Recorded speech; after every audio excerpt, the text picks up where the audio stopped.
Officer Daniels smirked when 18-year-old Maya Carter calmly announced her mother served in Delta Force. Blood streaked down Maya's wrists where the cuffs bit into her skin, every second caught on the mall's cameras. Then the sliding glass doors parted, and Colonel Rebecca Carter walked in, dressed like a civilian, but radiating lethal authority. That was the moment Daniels would regret for decades. Before I dive deeper into this jaw dropping scene, where are you tuning in from today? Drop your city in the comments. If you believe in justice finally being served, hit that like button and subscribe. Now imagine being humiliated in public for a crime you never committed. What would you do if someone mocked your family's achievements? Let's rewind to what led up to Colonel Carter's arrival that changed everything. The Saturday afternoon had started out perfectly normal for Maya Johnson, a sharp 18-year-old with big dreams. Her NASA hoodie fit snug against her athletic frame as she adjusted her curly puff of natural hair, mentally reviewing the requirements of her advanced biology project. Known as her school's top student, Maya aimed to pursue a career in medical research. She needed specialized electronic components for her project on renewable energy, which is why she'd come to TechSphere, a sleek electronics shop tucked between high-end clothing boutiques inside the sprawling North Side Mall near Atlanta. Focused on her list, Maya didn't notice the suspicious glare from the sales clerk, trailing her every step. The middle-aged man, balding with a permanent scowl, hovered near her aisle, rearranging items she never touched and asking repeatedly whether she was really buying anything. Patiently, Maya explained her project each time, even showing her detailed list and school ID, but his doubt never softened. She had nearly gathered all her supplies when a commotion erupted near the smartphone display. A stylish white woman with highlighted hair and a glittering handbag rummaged through her purse, panic painted across her face. "My phone's missing!" Lindsay Harper cried, her voice slicing through the background music. "My brand new iPhone, it cost me $2,000. Her manicured finger swung toward Maya. "Her. She's been creeping around here for half an hour. She took it." The accusation hit the air like a bomb just as the store manager, Philip Harding, appeared beside Lindsay. Without asking a single question, Harding nodded sympathetically. "Don't worry, ma'am. We'll take care of it." Almost instantly, two security guards closed in. Jake Miller, a broad-shouldered white man with a buzz cut, latched onto Maya's right arm while his partner, Owen Clark, gripped her left. Their hands were rough, tightening painfully as Maya tried to reason with them. "This is a mistake," she said firmly, though her chest tightened with fear. "I didn't take anything." "Please check my bag. It's just my project supplies." Her calm tone didn't matter. The guards ignored her, speaking as if she weren't even present. "Got another shoplifter trying to jack electronics," Jake muttered into his radio. As they dragged her out, Maya felt dozens of strangers' stares, the humiliation heavier than their grip.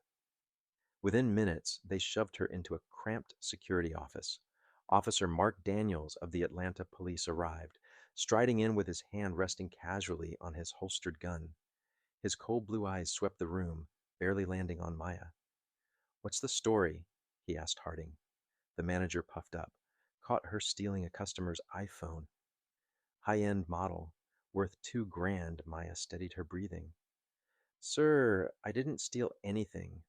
I'm an honor student at Riverside High. I'm here buying parts for my project. You can call my science teacher, mister." Lee, he'll confirm Daniels, barely spared her a glance. "Yeah, I've heard that excuse before." "Empty your pockets and bag." Maya carefully complied, setting her belongings on the desk. Daniels dumped them out roughly, scattering components, notebooks, and personal items. Her wallet fell open, showing her student ID and a certificate for perfect attendance. None of it mattered. Daniels rifled through the pile with obvious contempt. "Where'd you stash the phone?" he barked. "I didn't take any phone," Maya replied, her voice steady the way her grandmother taught her. "Never let them see you break." "Check the cameras," Lindsay Harper snorted. "She's got an accomplice." "They always do." The racist undertone hung heavy, but Daniels nodded as if it made sense. Then, without warning, he snapped open his cuffs. "Until we sort this out, you're being detained." The metal bit deep into Maya's wrists, so tight they drew blood. She winced. These are too tight, she said softly. They're cutting me. Daniels ignored her. Around them, mall staff and guards watched silently as a straight A student with no record was cuffed like a hardened criminal. Maya drew in a deep breath. I'd like to call my mother. Daniels raised an eyebrow, smirking. Oh, yeah. And who's your mom? Somebody important? Sarcasm dripped from his tone. Maya met his eyes without flinching. My mother is Colonel Rebecca Carter. She serves with U.S. Special Forces at the Pentagon. The room erupted in laughter. Daniels led the mockery. Sure, he sneered. And my dad's the president. Stop making up fairy tales. That won't save you. His emphasis on your family was sharp, carrying the weight of prejudice. He leaned close.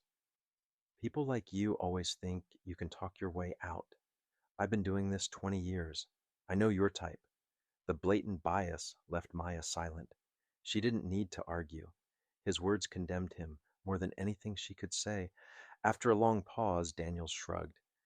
Fine.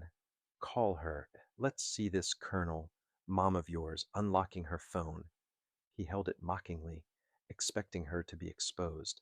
With dignity, despite her bleeding wrists, Maya recited the number. At that moment, Colonel Rebecca Carter sat in a secure Pentagon briefing room, posture perfectly straight as she analyzed satellite feeds of potential threats overseas. With 20 years of service, compartmentalization was second nature, balancing global crises with precise decision making. But when her secure phone buzzed in her pocket, instinct told her to check. Seeing Maya's name, concern flickered beneath Rebecca's calm surface. Her daughter never called during school hours unless it was serious. Excuse me, generals, she said evenly. Family emergency. The four stars nodded as she stepped into the hallway, voice softening instantly. Maya, what's wrong? The background noise told her this wasn't school. Mom, I'm at Northside Mall, Maya said, steady but tight. They're accusing me of stealing a phone. I'm in the security office, handcuffed. They're laughing at me for telling them who you are. Rebecca's mind processed it like a battlefield update. Fast, sharp. Are you hurt? She demanded. The cuffs are cutting my wrists, Maya admitted, and everyone here is making assumptions because of how I look. Rebecca felt the familiar double burden she'd carried all her career, serving a nation that didn't always protect women like her or her daughter. Stay calm, she ordered. Give them nothing. I'll be there in 30 minutes. Ending the call, Rebecca's fury simmered under iron control. She re entered the briefing just long enough to excuse herself. Lieutenant Morris will continue. I have a family matter requiring immediate attention. Without waiting for replies, she moved fast, already dialing her network. First was her commanding officer, General Thomas Baker. Sir, my daughter's being illegally detained at Northside Mall. I need emergency leave and possibly backup Baker, who had fought alongside her in 2 combat zones, didn't hesitate. Handle it, Colonel. Take what you need. Next, she rang Major Anthony Green, a trusted JAG attorney. Anthony, Maya's being profiled and detained. Meet me at the mall with whatever legal muscle you've got. Then she called Captain Sophia Ramirez of the military police. Bring a med kit. My daughter's in too tight cuffs. Changing into plain clothes that wouldn't immediately reveal her rank, Rebecca recalled other painful moments. Teachers doubting Maya's projects, store security tailing them, recruiters telling her daughter to aim lower despite her perfect GPA. Each memory stoked her controlled rage as she navigated Atlanta's midday traffic like a tactical mission. The 28-minute drive gave her time to replay lessons she'd drilled into Maya since she was 7. Keep your hands visible, speak respectfully, but know your rights. Don't make sudden moves, questions no child should face, but necessary for survival. But Mom, Maya had once asked, if I didn't do anything wrong, why would they stop me? Rebecca had swallowed her pain and answered gently, sometimes people make mistakes out of fear. Your job is to stay safe until they're corrected. 20 minutes after that fateful call, Rebecca's car slid into the Northside Mall parking lot, strategically angled for a quick exit. She texted her team precise rendezvous points, then hit redial to her attorney. Anthony, she said coldly, they have my daughter in custody. I'm walking in now. I'll step in first. Give me 5 minutes before you follow, Rebecca told her team, eyes steady in the rearview mirror. I want to see how they act when they assume I'm just another black mother.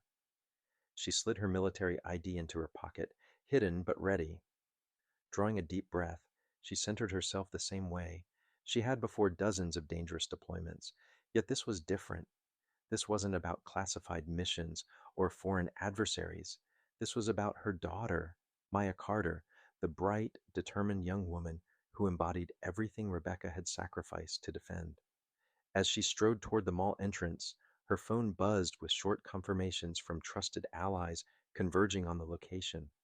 Colonel Rebecca Carter had led soldiers under fire, executed covert operations across hostile terrain, and faced death unflinchingly, but nothing compared to the cold fury she felt knowing her daughter was bleeding because of prejudice. The automatic doors parted and she entered with the calm intensity of a soldier entering contested ground. This injustice would not stand. Though clad in jeans, a burgundy blouse, and a sleek blazer, Rebecca carried herself with unmistakable command presence. Every step reflected the discipline of decades in uniform. Her gaze swept the mall like a tactical scan, mapping exits, cameras, choke points, and the flow of shoppers. Even the security guards at the entrance unconsciously stiffened as she passed, reacting instinctively to authority they couldn't identify. Following the signage toward the security office, she kept her pace measured, rage contained beneath discipline. The office door was shut but not locked. Without knocking, she entered, instantly taking in every detail. Maya sat cuffed to a chair, crimson streaks on her wrists. Officer Daniels loomed over her, radiating contempt. The store manager hovered nervously, while Lindsay Harper lounged in the corner, scrolling her phone. Security staff flanked the walls, their boredom dissolving into surprise as Rebecca walked in. For a beat, the room froze. Then mother and daughter locked eyes, Maya's subtle nod signaling she was holding steady despite pain and humiliation. Rebecca's voice cut the silence. I'm Rebecca Carter, Maya's mother.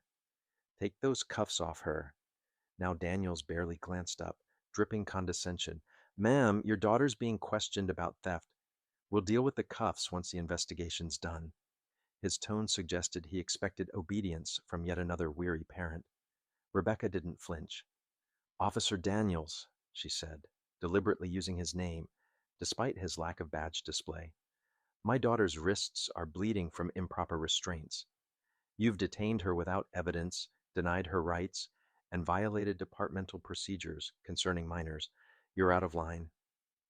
The sharp precision in her words made Daniels finally look at her, narrowing his eyes. And how would you know our procedures? He challenged. Rebecca reached calmly into her pocket and placed her ID face up on the table, every set of eyes fixed on it. Colonel Rebecca Carter, United States Army, Special Forces, Pentagon assignment, high-level clearance. Her voice was ice. Remove the cuffs before this spirals further out of your control. The room's energy shifted. Daniel stared at the ID too long. Harding, the manager, fidgeted. Lindsay Harper suddenly focused on her manicure, avoiding everyone's gaze. Even the guards exchanged wary looks, sensing the balance of power tilting sharply. Daniels tried to hold ground, but uncertainty edged into his voice. Flashing a military card doesn't change procedure, he muttered, though less sure. We've got a credible claim from a solid witness. He gestured lazily at Lindsay. Rebecca's face didn't move, but her tone sharpened to a blade's edge. And what book of procedure tells you to cuff minors without evidence? She continued, voice steady as steel. What manual instructs you to ignore requests for security footage or cut circulation until a teenager bleeds?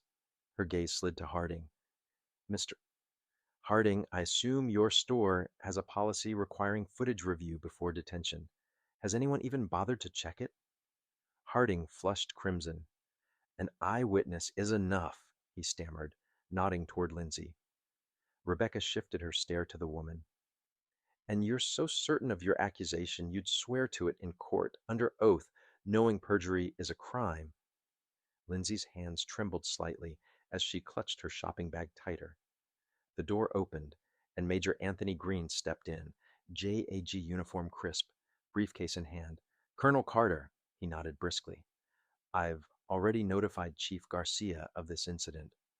He expects an immediate update from Officer Daniels? Daniel's complexion paled at the mention of his superior. Captain Sofia Ramirez entered moments later in full military police uniform, her bearing sharp. Colonel, perimeter is secured. Medical support's ready. The militarized phrasing rattled the room, suggesting a wider net closing in. Rebecca acknowledged them with a nod, then turned back. Let's restart. Officer, unlock the cuffs. Get medical care. Review the footage. Daniels hesitated. Major Green stepped closer, voice calm but firm. Perhaps I wasn't clear. Chief Garcia is waiting for your call. Shall I dial him right now? That broke Daniel's defiance. With stiff reluctance, he removed the cuffs, exposing angry red marks across Maya's wrists. Captain Ramirez immediately crouched beside Maya, opening a medical kit. She cleaned and wrapped the wounds while documenting everything on her tablet. Just then, Lindsay Harper's designer purse buzzed loudly with a familiar ringtone. Every eye swung to her as she fumbled, pulling out the missing iPhone from her own bag. Rebecca's voice sliced through the stunned silence. Would that be your stolen phone, Ms. Harper? Or do you carry two identical models? The store manager shifted toward the door. Lindsay stammered, I must have overlooked it. Honest mistake. No harm done. Rebecca's tone stayed calm, but power radiated in every word. No harm, she repeated. My daughter is bleeding. Humiliated. Accused in front of strangers. That's your definition of no harm? Her voice carried through the office, leaving no room for excuses. What do you think?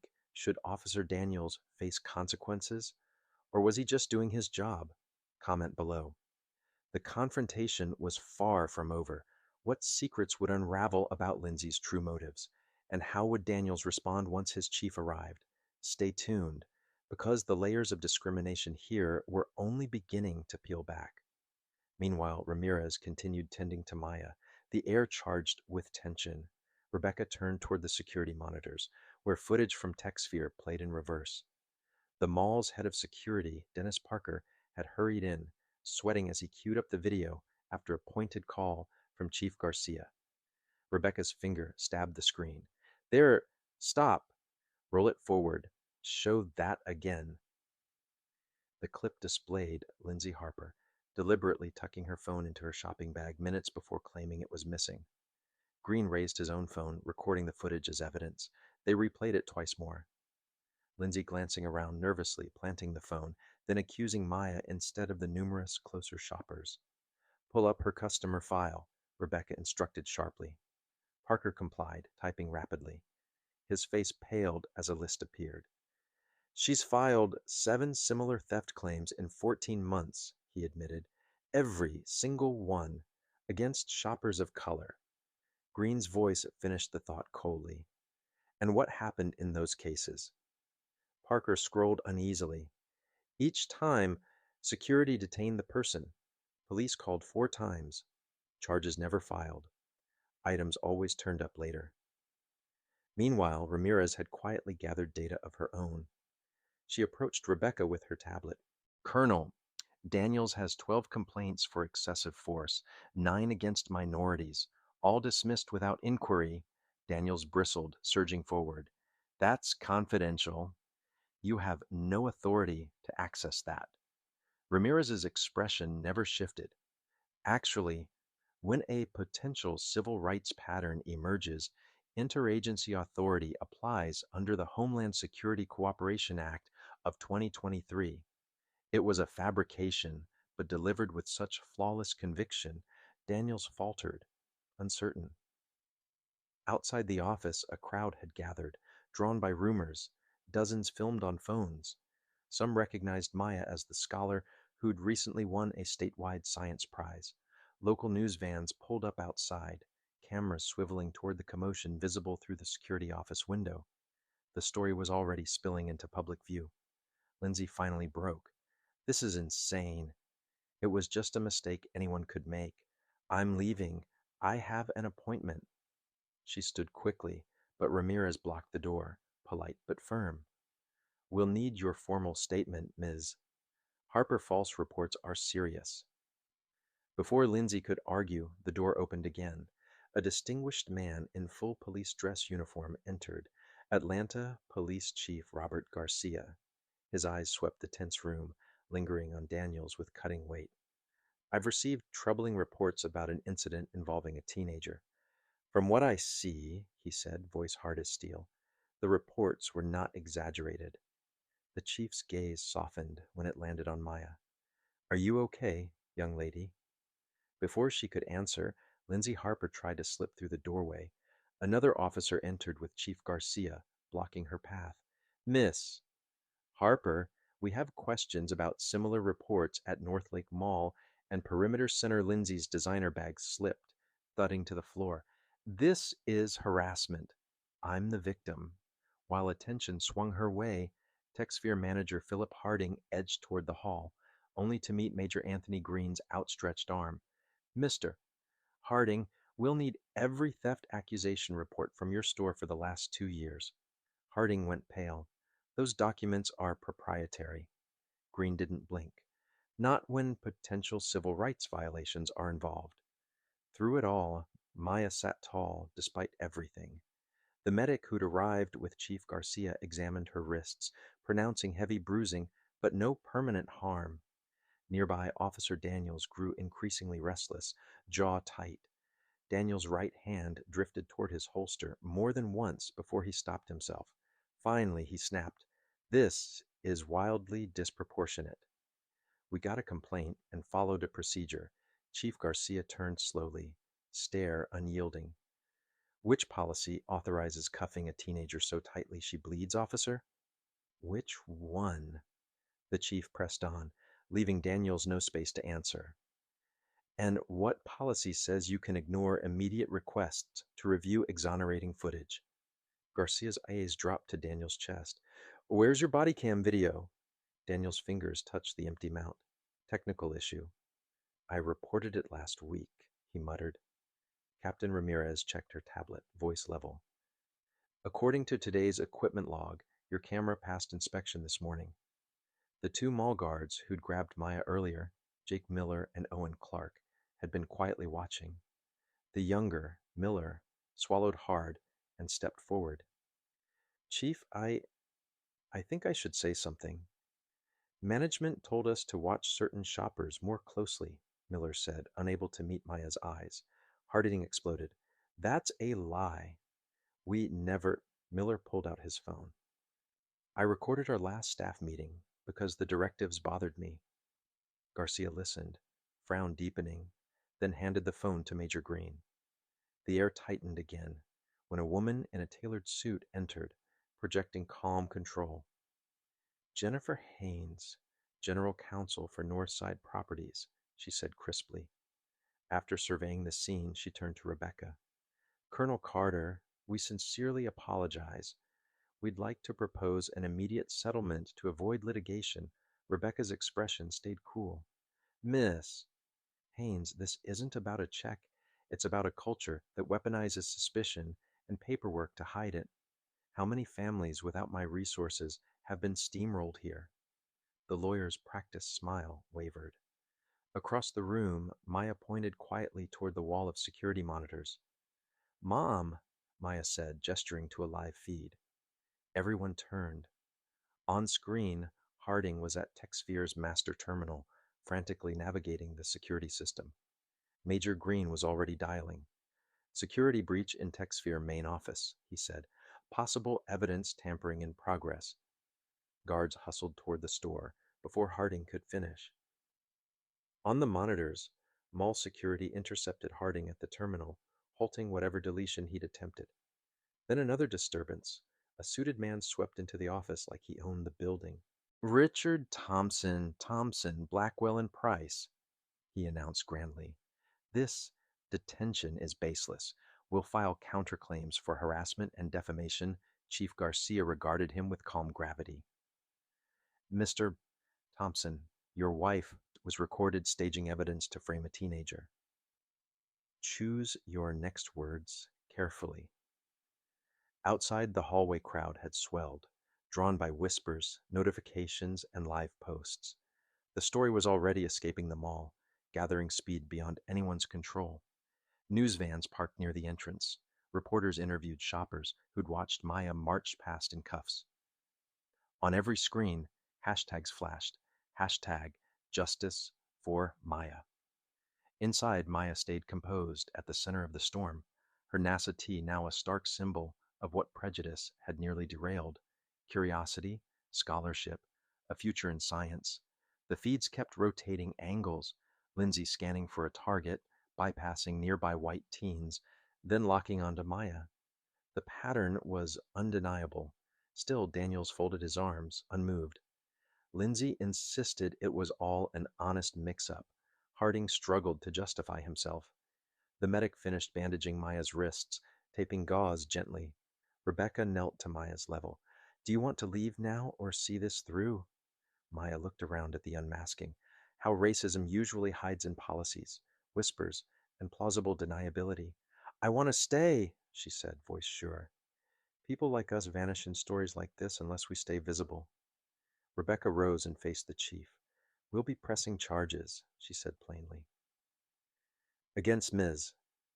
Harper for filing a false report, Officer Daniels for excessive force and misconduct, and against TechSphere and Northside Properties for discriminatory practices. As if on cue, 3 new arrivals stepped in. Attorney Benjamin Harris and 2 young women. One of them gasped, pointing at Lindsay.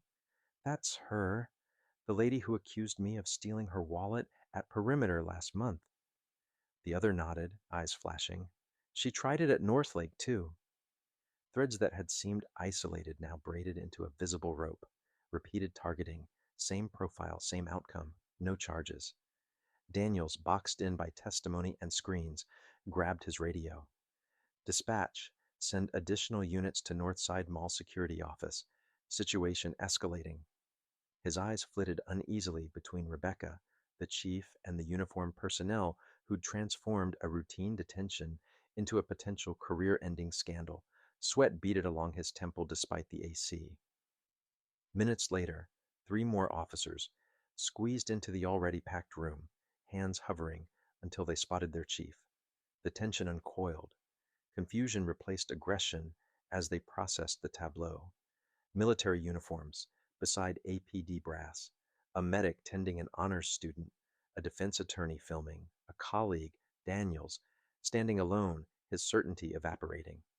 Meanwhile, another camera feed showed Harding in TechSphere's back office hammering at a keyboard. Erase sectors 3 through 7 for the last 2 hours, he muttered, unaware his actions were being broadcast straight into the security room. Major Green's thumbs flew across his phone, filing motions faster than Harding could click. Emergency preservation order sent, Green announced. Servers locked at Northside Properties and TechSphere. On screen, Harding's monitor froze, flashing, system locked by judicial order. Back in the office, Maya's composure began to wobble. Her fingers trembled, and color drained from her face, adrenaline ebbing after the prolonged assault of fear. The medic caught it instantly, checking her pulse. She's trending toward shock, a blood pressure dipping. Rebecca's features tightened, the mother eclipsing the soldier. The medic guided Maya's breathing, elevating her legs slightly. Rebecca didn't hesitate. We need an ambulance, she said. Captain Ramirez stepped aside, already on the call with dispatch. The mall's owner, Frederick Jenkins, hurried in next, eyes darting to the cameras outside. Why are there news vans here? His gaze swept across the badges and uniforms, face blanching when he recognized Chief Garcia. Mr. Jenkins, Rebecca said evenly, your property tolerates profiling as policy. My daughter was injured because of it. Jenkins shifted into corporate triage. This is a regrettable misunderstanding. Northside honors diversity and inclusion We'll provide compensation for any inconvenience, Rebecca gestured to Maya's bandaged wrists. You call this inconvenience? She was falsely detained, publicly paraded, and harmed. That's an institutional failure, not a clerical error on a claims form. Before Jenkins could answer, Richard Thompson reemerged, voice booming into a phone. He pocketed it and strutted forward, buoyed by connections. Judge Hamilton is a close friend. This has gone far enough. My wife made a simple mistake. All devices recording here must be surrendered to prevent misleading viral narratives. Major Green's smile didn't reach his eyes. Mr. Thompson, attempting to leverage personal relationships during an active investigation can be read as obstruction. As for recordings, duplicates already sit on secure police and military evidence servers outside. The clip of Maya in cuffs rocketed across feeds, watched hundreds of thousands of times. Community leaders arrived in real time, drawn by the surge. Hand-lettered signs sprouted, "Protect our kids," "End profiling, believe the footage." Shoppers split, some joining chants, others grumbling about delays. The divide made visible what had simmered here for years. Inside, medics kept close watch as Maya steadied, breathing slower. Daniels made a last, reckless play. "Colonel Carter, you're obstructing police work. You're under arrest." He stepped forward, cuffs out. The room stilled, every jaw tightening at once. Chief Garcia moved between them, voice quiet as a drawn blade. "Officer Daniels, stand down." Now Daniels blinked, disbelieving the rebuke. "Your badge and your weapon," Garcia said, unblinking. "Effective immediately. You're suspended pending investigation for excessive force, ignoring procedures, and falsifying equipment reports." Daniels sputtered. "You can't." "I can," Garcia replied. "And I just did." Around them, the room almost seemed to exhale, the balance finally decisively shifting. Outside, the protest swelled as clips multiplied. Harding confronted mid-delete. Lindsay's planted phone replayed from multiple angles. Daniel's handcuffs glinting beside Maya's bleeding wrists. The city was watching. Inside, Rebecca squeezed Maya's shoulder. "Breathe. You're safe." Maya nodded, jaw set, a promise to herself that this moment would matter. Daniel stared at the floor, color draining from his face as consequences converged. Chief Garcia extended his hand, waiting. The medic whispered that the ambulance was 2 minutes out. Reporters pressed against the glass. And Maya, still upright, still steady, refused to disappear from the story written about her. Slowly, with visible fury barely contained, Daniels placed his pistol in the chief's open palm, then set his badge beside it. The room's hum dulled to silence. Rebecca's eyes never left him. Around them, evidence screens kept looping, documenting everything he dismissed as noise, and everything Maya had endured. The mall owner, sensing disaster growing, tried a pivot. "Perhaps we continue this somewhere private. The media the media is exactly what's needed," a new voice cut in. Reverend Marcus Johnson of First Baptist arrived with community leaders who'd followed the live streams. "Too many truths die behind closed doors. These incidents vanish when the cameras do," he added. As if on cue, one of the guards who'd first grabbed Maya stepped forward. "I want to make a statement," Jake Miller said, voice unsteady. "We were told to target certain shoppers." He paused, swallowed. "Targeted by race. Urban youth." That wording. Philip Harding sputtered, "Absolute nonsense." But a young employee in Techsphere polos spoke from the doorway. "It's true. We were told to shadow some customers and ignore others. I've kept the emails paramedics arrived, brisk and focused, reassessing Maya and prepping for transport." Rebecca stayed at her side, command presence unwavering. "I'll ride with my daughter," Rebecca said evenly. "Major Green, keep collecting statements and secure evidence. Captain Ramirez, coordinate with Chief Garcia to lock relevant records." As Tex eased Maya onto a gurney, Maya reached for her mother's hand. "Mom," she said, voice steady, despite shaking, "this can't end with me. We have to stop it for everyone," she continued. Pride flickered in Rebecca's eyes. "We will," she promised, resolve sharpening. As they prepared to depart, Richard Thompson tried one last power move. "This is absurd. My wife's the real victim. We'll sue for defamation." His thunder dimmed as Chief Garcia approached. "Mr. Thompson," Garcia said, voice flat, "the evidence shows your wife fabricated a claim against a teenager. We're investigating false reporting, potential hate crime enhancements, and misuse of police resources. You should hire criminal counsel, not a PR firm." The crowd parted respectfully as Maya was wheeled toward the ambulance, Rebecca beside her. Behind them, the mall situation kept widening. More witnesses speaking, more discriminatory directives surfacing, consequences rippling outward. What began as one woman's accusation against a Black honors student exposed systems many preferred to ignore. And in the center stood an 18-year-old whose poise under pressure inspired everyone watching it unfold in real time. At Atlanta Memorial Hospital, antiseptic air and fluorescent hum wrapped the curtained bay where doctors assessed Maya's wrists. The ER bustled around them, but inside the partition a taut quiet held. Dr. Denise Williams, a composed middle-aged Black physician, examined the cuts while a nurse photographed everything for documentation. "These lacerations match restraints applied with excessive force, doctor," Williams dictated calmly. "There's soft tissue damage. Without proper care, scarring is likely." Rebecca stood nearby, outwardly composed by training, inwardly burning at the sight of gauze and blood. Then Dr. Williams glanced at the chart again and paused at Maya's name. "You're the Carter student from Riverside High?"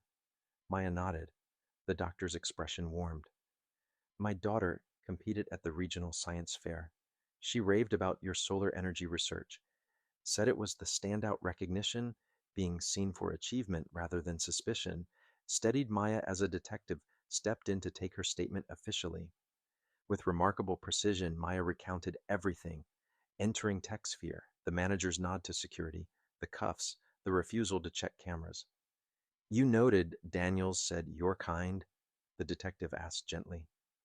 Maya repeated the exact phrasing, including the coded digs meant to skate under policy. The recorder blinked. The pen captured every word. A hospital administrator appeared at the curtain, anxious. "Colonel Carter, the lobby's filling with press. Also, Officer Daniels's union representative is demanding a meeting." Rebecca exchanged a glance with the detective. "Give us a moment." When the curtain fell, Rebecca took Maya's uninjured hand. "This is larger than we imagined." "We can still settle quietly," Rebecca said softly. "Protect your privacy." "It would end the spectacle." Maya met her mother's gaze, steady as a metronome. "You taught me change doesn't come from comfort." "How many kids without a special forces mom disappear in rooms like that?" Rebecca exhaled, pride unspooling. "All right," Rebecca said. "We'll do this the right way." While Maya's care continued, Rebecca stepped into the hall and called her commanding officer. "General Baker, the situation escalated. Local media, clear patterns of discrimination. Daniels is suspended. Prior incidents are surfacing." Baker's answer was immediate: authorize full legal support and open an official inquiry. "Treat this as the mistreatment of a military dependent," he said. The classification shifted jurisdiction and resources at once. Back in the bay, Captain Ramirez arrived with a new briefing. "Colonel, preliminary checks suggest this isn't Daniel's first high-force complaint involving a military family. A Marine's son. Sealed outcome. We're pursuing access." Meanwhile, Chief Garcia initiated a department-wide review of complaints tied to Daniels. Patterns emerged where accountability had been shielded by procedure and politics. The union moved quickly, issuing a statement framing the incident as a standard detention politicized by agitators. The spin collided head-on with video that wouldn't stop playing. Back at Northside Mall, fallout accelerated. Owner Frederick Jenkins, reading the room and the feeds, terminated manager Harding after viewing multi-store footage revealing discriminatory watch lists. Lindsay Harper and her husband now faced mounting exposure as additional claimants came forward, three of them military kids who recognized Lindsay's playbook. Electrons raced faster than lawyers. TechSphere's corporate office issued an emergency statement distancing itself from local leadership decisions and promising a nationwide protocol review. Social media magnified the story hourly. Number sign Justice for Maya trended nationally. Public figures amplified it. Outside Riverside High, a student led protest formed, homemade signs bobbing like buoys. When Maya was finally discharged that evening, bandages stark against her skin, her AP chemistry teacher, Mr. Harrington, waited in the lobby. Your classmates pooled funds, he said softly. They bought every component on your list and prepped the test rig. Let her heal. We'll handle setup, they said. The kindness cracked her composure for the first time. Tears gathered, hot and grateful. The next morning, as Maya rested at home, a call came from renowned civil rights attorney Elaine Washington. I'll represent Maya pro bono, she offered. This could set precedent on detaining minors and retail profiling. Your daughter's clarity matters, Rebecca listened, appreciative but deliberate. They already had military legal support. Coordination would be key. When Rebecca mentioned the option of a private settlement to protect Maya, Washington's response was pointed.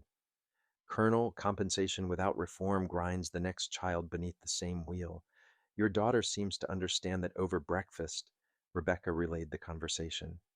Maya didn't hesitate. She's right. If we settle quietly, nothing changes. Lindsay picks another target. Daniels gets his badge back. TechSphere writes better scripts for the same behavior. Maya brushed her bandage. You keep that John Lewis quote in your office for a reason. Rebecca smiled. Good trouble, necessary trouble. She leveled with her daughter. There will be attacks on your character. Attempts to shift blame, muddy facts, Maya nodded. I know who I am. That afternoon, investigators flagged communications linking Daniels to extremist channels, coded racially charged messages about keeping neighborhoods safe. The discovery widened the lens, potentially drawing in federal task forces. Northside Mall announced immediate security reforms, mandatory bias training, outside oversight, stricter detention thresholds. TechSphere placed its regional leadership on leave pending review. What surprised everyone was the community surge. 7 more families stepped forward with parallel experiences at the same property. Riverside's principal, initially cautious, issued a strong statement lauding Maya's character and academic excellence. Local businesses taped Justice for Maya placards in windows, forming a visible map of safe spaces. That evening, news trucks still lined the curb as Rebecca and Maya met in their living room with Major Green and Elaine Washington. Strategy notebooks opened across the coffee table, timelines sketched in neat lines. We file criminal complaints first, Washington said, then civil actions, targeted, not scattershot. Protect the larger precedent. Preserve every thread, Green added. We'll lock chain of custody, subpoena internal communications, and sweep prior incident logs for patterns and names. Rebecca outlined messaging, center Maya, center truth, center policy failures, not personalities. Maya listened, absorbing cadence and caution. We won't make this a spectacle, she said, but we also won't whisper. Washington nodded. Transparency is armor. The facts are your best witness, alongside every camera that kept rolling. Overnight, more footage surfaced. Harding coaching staff to watch the ones who don't look like buyers. Lindsay rehearsing her hysterics in a reflection as she pocketed her phone. Comment section split, but the videos were clear. The case was becoming a chapter other cities recognized, uncomfortably, as their own. Morning brought counter narratives, anonymous accounts painting Maya as mouthy, questioning her grades, casting suspicion on her scholarship offers. The smear attempts fell flat beside a wall of science fair photos, teacher testimonials, and a locked-in GPA. Rebecca's phone buzzed, an invitation to address a town forum on retail bias. We'll consider it after filings, Washington advised. Court first, cameras second. Maya nodded, humming the rhythm of lab protocols, process, documentation, replication. We run this like an experiment, she said. Claims, data, analysis. Rebecca squeezed her shoulder. And peer review by a whole city that refuses to unsee the evidence. By midday, Northside Properties announced an external audit led by a former federal monitor. TechSphere's parent corporate pledged to share anonymized detention data with civil rights groups. The school protest grew, students marching from Riverside to the mall with teachers flanking them, chanting for policy, not platitudes. Drums echoed down Peachtree. Meanwhile, 7 additional families gathered at a community center, comparing notes and patterns, forming a support group with legal referrals and counseling resources. Riverside High posted a public endorsement of Maya's integrity. Storefronts across the district taped fresh placards, Justice for Maya. A map of solidarity spread, block by block, undeniable. Northside Properties is offering a substantial settlement, Major Green reported. 7 figures, policy revisions, and no admission of fault. Attorney Elaine Washington countered evenly. A civil rights suit could establish binding precedent, protecting thousands down the line. Maya listened, weighing both paths. Which choice best prevents this happening to someone without my advantages? The question breathed in the room, older than Maya's years. Narrator voice. Have you ever weighed comfort against courage? Comment 1, if she should accept and heal. 2, if she should fight for reform even when it's harder. Like this if you've witnessed bias, and subscribe to see the coalition forming behind Maya's cause. If you were Colonel Carter, the narration pressed, how far would you go to defend not only your child, but every child facing the same injustice? The turn in our story reveals an uncomfortable truth. Sometimes the most difficult choice is the necessary one, the path that refuses to trade silence for peace. 1 week later, Maya scrolled social feeds at the kitchen table, determination tangled with disbelief. A local headline blared, "Questions surround mall incident. Was it really profiling?" Anonymous quotes smeared her character, implying suspicious behavior. Other outlets parroted the script. "Mom, look!" she called as Rebecca poured coffee, face tightening. Rebecca scanned the piece, her training spotting a pattern immediately. "They're shaping the story," she said, calm but cold. "Classic counter move, muddy the waters, attack credibility." Major Green phoned moments later. The police union retained a crisis firm. Daniel's suspension is under attack. Richard Thompson's ad buys are working the newsroom phones. Pressure wasn't only media. That morning, Rebecca received an unwelcome email. While the Pentagon supports your family matter, high-profile coverage risks tension with local law enforcement. A discreet resolution may be preferable. Translation: powerful stakeholders preferred the story to fade. Rebecca read it twice, jaw set, then closed the laptop deliberately. As Maya readied for school, new nerves surfaced. What if everyone saw those articles? She asked, shifting her backpack to avoid her healing wrists. Rebecca wrapped her daughter in a firm hug. Remember who you are. Your work speaks louder than their whispers, Maya inhaled, squared her shoulders, and nodded. Riverside High mirrored the city's split. Some teachers greeted Maya warmly. Others kept cautious distance. After class, mister. Harrington, her AP Chem teacher, pulled her aside. Faculty's divided, he admitted. Some think quieter would have been wiser. Many of us are proud you stood up. Keep your focus. We've got your back, students fractured too. Her close friends formed a protective orbit, but stairs cut the hallway. At lunch, Maya overheard, "My dad says her mom's milking it. Military folks think rules don't apply." The barb stung. That afternoon, a heavier blow. An email from the prestigious Brenner Science Scholarship Committee. The committee was reassessing all applications in light of recent events, thinly veiled code. Brenner had been her ticket to dream programs. That evening, an unmarked envelope arrived at home stuffed with printed screenshots, racist comments, veiled threats, doxing hints. Rebecca's call brought unit security to the door within hours. "Routine intimidation," Captain Ramirez said, installing additional cameras and motion lights. They want fatigue to do what fear can't. Professionally, Rebecca hit headwinds too. Her promotion review was temporarily postponed. In a secure call, General Baker sounded supportive yet careful. Politics complicate this. Some interpret it as anti police rather than anti discrimination by the third day of pushback. A local feature aired The Toll of False Accusations on Officers, centering Daniel's family. A union spokesperson praised his unblemished 20-year record, sidestepping the buried complaints. Lindsay appeared on another channel, tearfully casting herself as collateral damage from an honest mistake gone viral. Corporate lawyers for Northside and TechSphere returned with a sweeter offer: more money, plus a sweeping NDA forbidding public discussion. That same day, conveniently, TechSphere's key footage corrupted where Lindsay planted her phone. Fortunately, Captain Ramirez had secured multiple authenticated backups through military evidence channels minutes after the incident. The most personal cut landed next. Brenner officially deferred Maya's application, citing character review. The timing said the quiet part out loud, yet unexpected allies gathered. Three of Rebecca's former teammates, now in private security, volunteered to protect the house.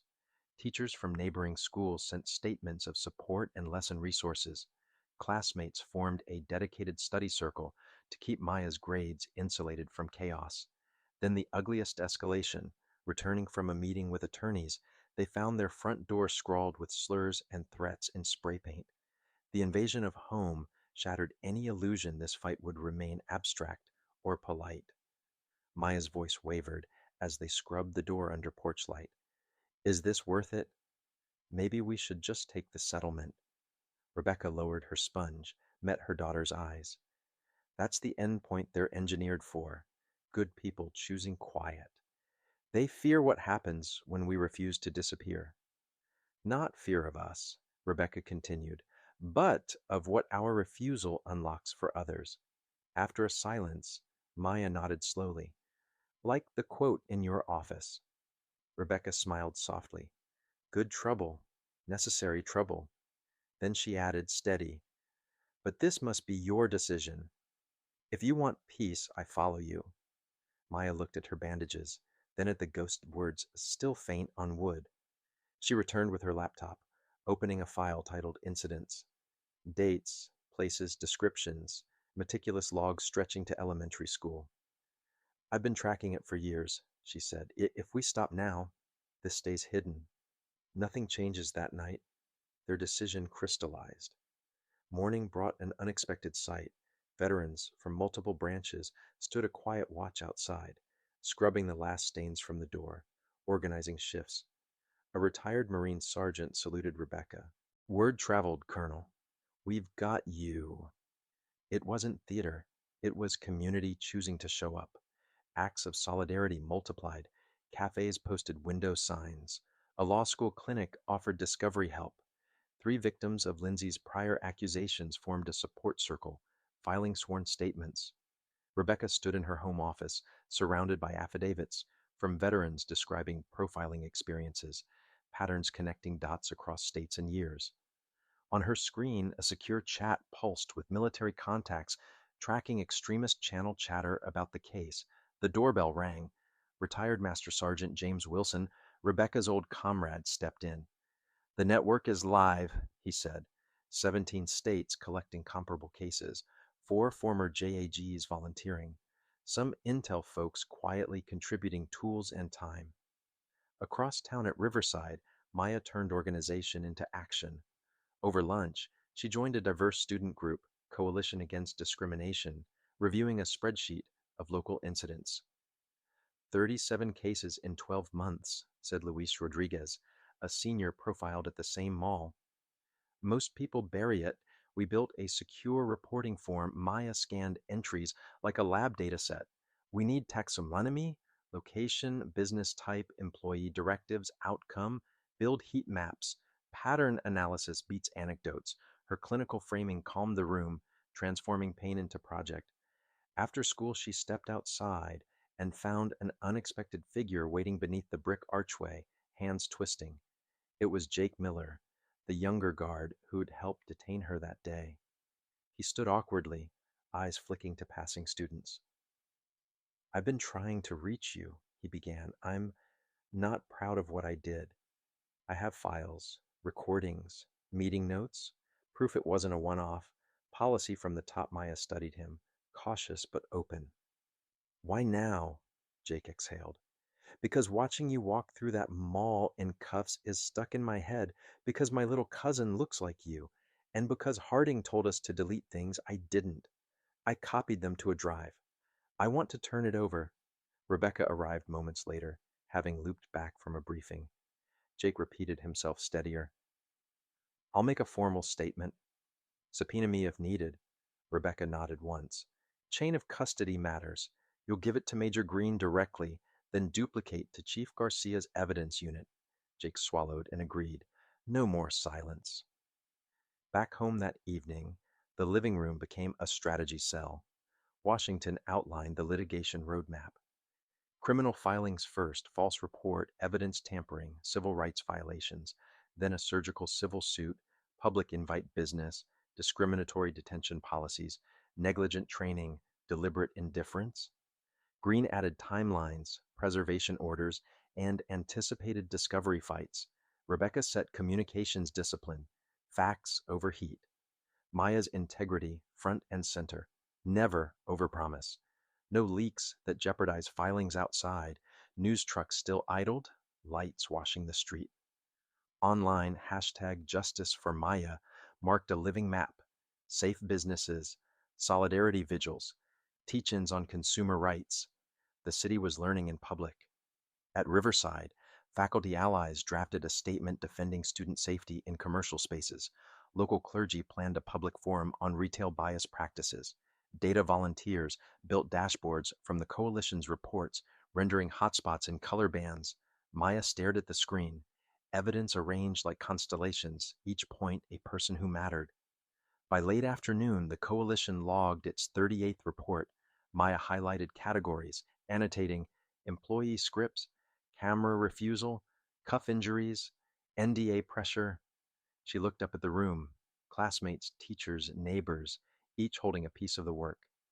"We do this carefully," she said. "We do it right, and we don't blink." The bell rang, spilling students toward buses. Under the archway, Jake waited again, no longer hiding. "I brought the drive," he said, lifting a small case. "Everything's on it." Maya nodded, steady. The coalition's spreadsheet glowed on her phone. This wasn't just her story anymore. It was a record, and a reckoning. "I saved something you need," Jake Miller said, pressing a thumb drive into Maya's hand. Full backups of every mall camera from that day, including feeds they never admitted existed. "I pulled it before anyone could lose evidence." He lowered his voice. "There's more you should see. I documented every time management told us to profile shoppers. Emails, recorded briefings, everything," Jake added. Maya studied him. Why help now? His remorse was plain. "Because I watched a kid in cuffs who did nothing wrong. I can't undo that, but I can keep it from repeating." The drive would prove invaluable. When Rebecca delivered the drive to Major Green, his brows climbed as files opened. "This is bigger than we thought," he said, scanning clips of manager Philip Harding directing guards to tail specific customers by appearance alone, and it corroborates accounts from other witnesses coming forward. Same script, different days. Meanwhile, Captain Ramirez pursued Officer Daniels' background. "Colonel, we've uncovered serious links," she reported on a secure call. Daniels' personal email connects to 3 extremist groups. Military intel flagged him previously for remarks about service members of color. The revelation moved the case beyond local misconduct toward a broader security concern. The alliance kept widening. Several TechSphere employees, risking termination, funneled internal memos outlining profiling directives. A corporate insider disclosed similar instructions across multiple locations, contradicting public claims of a one-off. National civil rights groups trained Maya and Rebecca for hostile interviews, then networked them with families nationwide who'd endured comparable incidents. The turning point arrived when General Thomas Baker spoke publicly from the Pentagon. The U.S. military stands against discrimination in all forms, he said. Mistreatment of military dependents due to race is not merely civil, it touches readiness and morale. Without naming Maya, he unmistakably signaled institutional backing and resolve. The impact was immediate. A PD announced comprehensive bias training and policy review. Northside Properties faced restive shareholders alarmed by potential liability and boycotts. Their response: sweeping security reforms, independent oversight, and the termination of vendors implicated in profiling. Local shops adopted safe space designations after staff training and policy pledges. Even Riverside High shifted. The principal, quiet during Maya's first day back, issued a public apology, then amplified her scholarship file with additional endorsements from the entire science department. As support expanded, community healing tentatively began: circles, speakouts, moderated forums, spaces for brutal honesty and careful listening. Facilitated town halls brought neighbors who'd never spoken to one another into the same rooms. Veterans of different backgrounds described fighting for a nation that sometimes failed their families at home. Parents relived the talk with kids, hands visible, receipts ready, composure under suspicion, survival skills they'd prayed their children wouldn't need. Through it all, Maya held steady. On national programs, she redirected spotlight from herself to systems.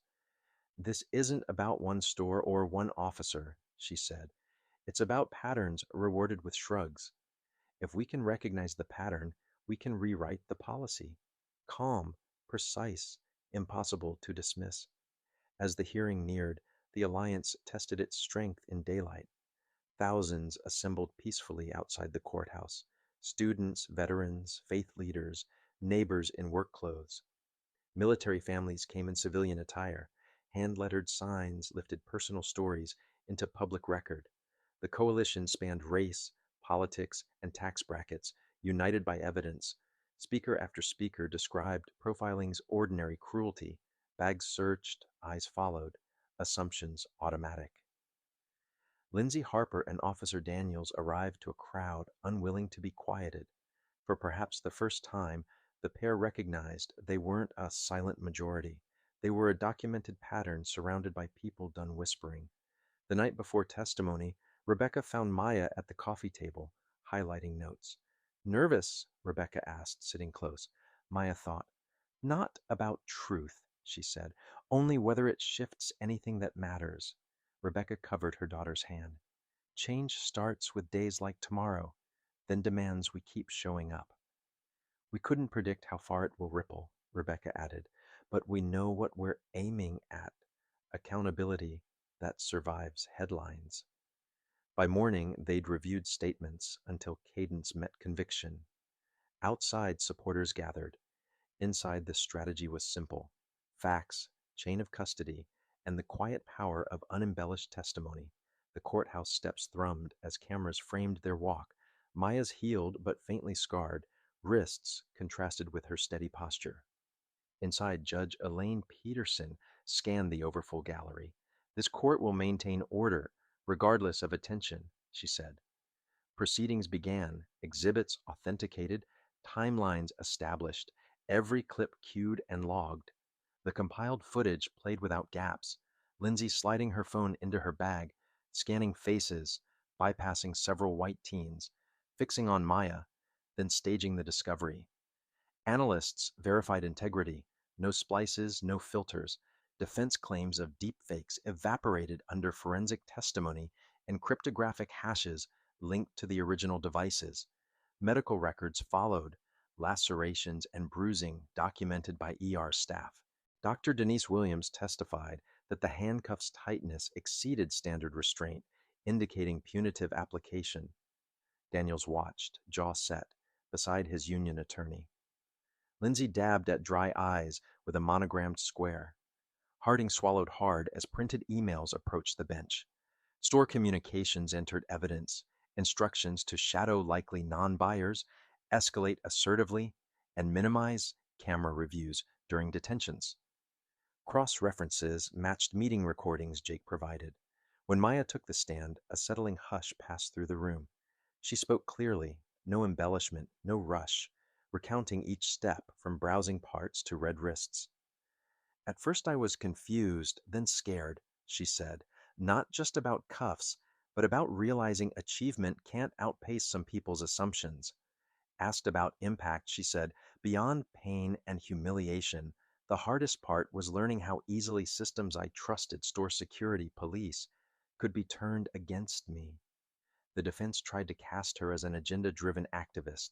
It faltered against GPA sheets, science fair judges' letters, teacher testimonials, and her measured replies. Rebecca testified next, soldier's precision braided with a mother's fire. I've risked my life for equality and justice, she said. Seeing my daughter bleeding stateside was a failure of both. Asked if her rank had pressured authorities, Rebecca kept her voice even. My rank mattered only after it was mocked. What should matter is that any parent, without connections, expects due process for their child. The screens replayed everything. Lindsay's planted phone, Harding's cues, Daniel's tightening cuffs while evidence went unchecked. Evidence accumulated like bricks. For 3 days, counsel built the wall. Video, memos, policy manuals, testimony. The gallery stayed wrapped. Each new exhibit echoed earlier truths. Patterns don't vanish under cross examination, they clarify. By closing arguments, the story required no rhetoric, only the court's obligation to name what it saw. Judge Peterson delivered findings with firm clarity. Officer Mark Daniels is liable for rights violations, excessive force, and dereliction of duty, she said. He is suspended without pay, hire pending completion of mandated bias training and psychological evaluation. She turned to Lindsay. Miss, Harper is guilty of filing a false report and tampering, Miss. Harper, the judge continued, you are sentenced to 2 years probation, 200 hours of community service with organizations serving minority youth and counseling. Addressing Techsphere and Northside properties, she was equally direct. This court finds you civilly liable for discriminatory security practices fostered and maintained by leadership remedies were sweeping. 5 years of court-supervised reforms, independent monitors, transparent data reporting, mandatory training, and a $1 million scholarship fund for underrepresented students in Maya Carter's name. Compensation for identified victims would follow a structured process. The ruling reached beyond individuals to the organizations enabling repeat harm. When the gavel paused, Maya reached for Rebecca's hand. This was never about vengeance.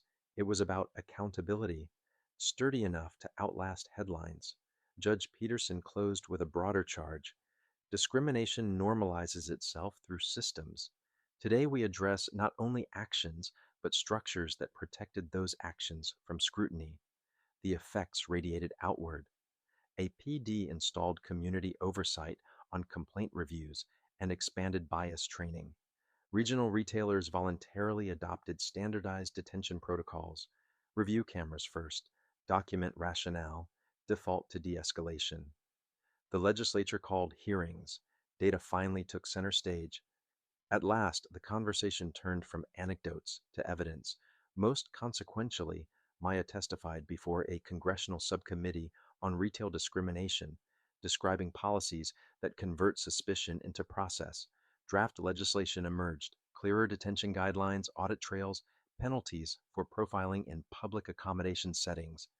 Far from harming Rebecca's career, the controversy refocused it. She was promoted to lead a task force on military family civil rights. 12 months later, Maya stood at a podium in the renovated Northside Mall atrium, now overseen by new management and policies. The first scholarship ceremony for the Maya Carter Foundation filled the space once clouded by humiliation. Students, mentors, and reporters gathered under skylights that no longer felt like spotlights. Real change isn't about punishing one person, Maya told the crowd. It's about redesigning systems so harm can't hide there. She reminded everyone her story wasn't unique, only the response was. Refusing to bury it made the difference. The 10 inaugural scholars waited, futures widening as names were called. Acceptance letters had already arrived. STEM programs, public policy tracks, pre-med, each recipient a rebuke to the assumption that suspicion outruns merit. Maya's own path led to Johns Hopkins for medical research, a dream recentered despite the detour. She thanked teachers, veterans, neighbors, and one young guard who chose truth over silence. The atrium that once echoed with accusation now held applause and possibility.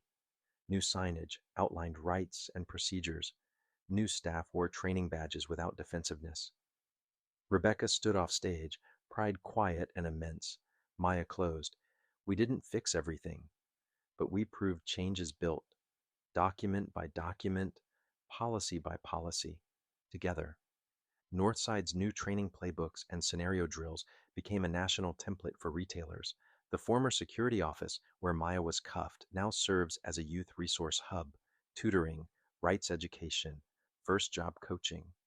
Even some early skeptics shifted, acknowledging how policy, not bias, keeps spaces genuinely safe. Jake Miller, the guard who preserved crucial footage, now leads courses on de escalation and bias aware surveillance, teaching security to protect without profiling. Several officers from Officer Daniels's former precinct became reform advocates, helping rewrite detention protocols, auditing stops, and mentoring recruits who will inherit a culture measured by outcomes rather than suspicion. The deepest shift appeared in ordinary moments. Side eyes got called out. Assumptions met questions. Receipts stayed in bags. Teens from every background moved with new confidence, expecting evaluation by conduct, not complexion. Parents noticed checkout lines felt less tense, fewer whispers trailing kids who came only to browse and learn. From the wings, Rebecca watched her daughter command the room, poised, precise, warm. A single unjust moment had sparked a durable movement. The road hurt, but it mattered, not only for Maya, but for those coming next. What would you do in her place? Would you choose comfort or consequence? If this story pushes you to spot and challenge unfair treatment where you live, tap like and subscribe. Share it with someone who needs to hear that one person's refusal to normalize injustice can tilt an entire system. Your voice isn't small, it's the spark that convinces others to act. Thanks for listening to a chapter about courage, dignity, and insisting on what's right, even when silence seems easier. The lesson is plain: cashing out can quiet headlines but extends harm. Choosing transparency and accountability demands stamina, yet it interrupts cycles designed to outlast the people they wound. Real change asks you to stand firm through smear campaigns, threats, and costs. Prejudice thrives in isolation, but collapses when communities compare notes and shine light together. Individual choices ripple outward. One person's boundary sets a new perimeter. That's how culture shifts, from whispered harm to policies that prevent it.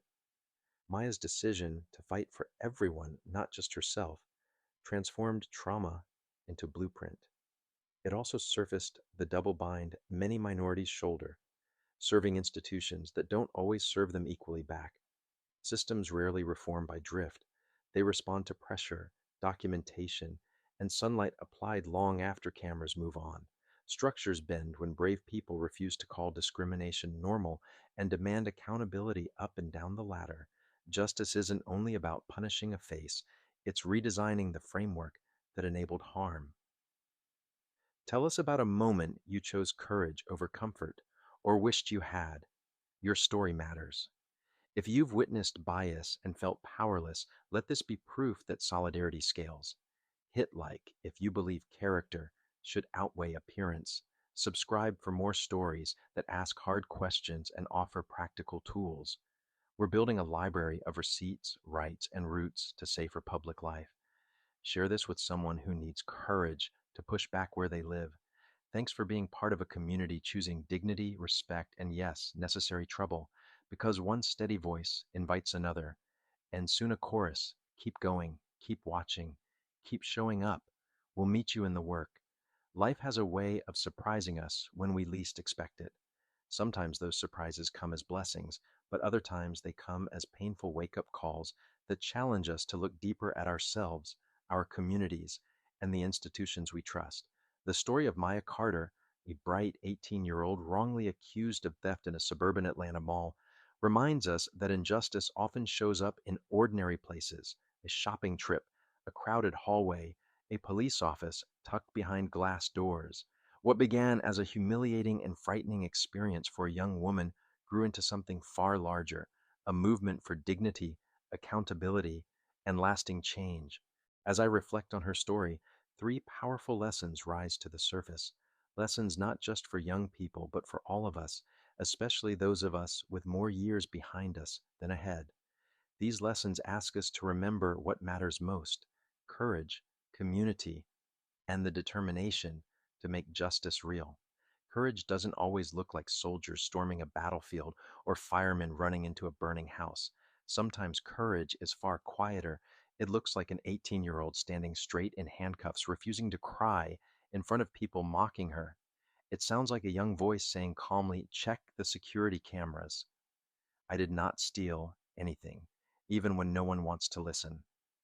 When Officer Mark Daniels tightened the metal cuffs on Maya's wrists so hard that they drew blood, she did not shout or thrash. She held her ground with dignity. When the store manager and a well-dressed customer sneered, she didn't crumble. Instead, she told them who her mother was: a colonel in the United States Army, a woman who had spent 2 decades in service to a country that did not always serve her family in return. For those of us who are older, courage often comes in remembering times we stood against unfairness. Maybe it was speaking up at work when a colleague was mistreated. Maybe it was defending a neighbor who couldn't defend themselves. Courage rarely feels convenient. In fact, it often comes at the most difficult times, when we are tired, afraid, or unsure. But courage is never wasted. Maya's calm voice, her unshaken dignity, forced people to stop and notice what was happening. Later, when she testified in court, she didn't embellish or dramatize. She simply told the truth: that no matter how well she behaved, some people saw her as suspicious because of her skin. For older generations who have lived through the civil rights era, Vietnam protests, or even the first years of integration in schools, Maya's story reminds us that courage is not just for the young, it's for all of us. It may not change the world overnight, but it plants a seed that others water and grow. Injustice thrives when victims feel alone. That's why silence is so dangerous. It convinces us that nothing can change, but community shatters that silence. When Maya's mother, Colonel Rebecca Carter, walked into that mall security office, she didn't just bring authority, she brought allies. Within hours, an attorney, military police, and even the police chief himself arrived. What could have been swept under the rug became a public confrontation. Later, when videos of Maya in cuffs spread across social media, the community swelled behind her. Veterans came to stand guard at her family's home when vandals spray painted their front door. Students from her high school organized protests. Local businesses taped "Justice for Maya" signs in their windows.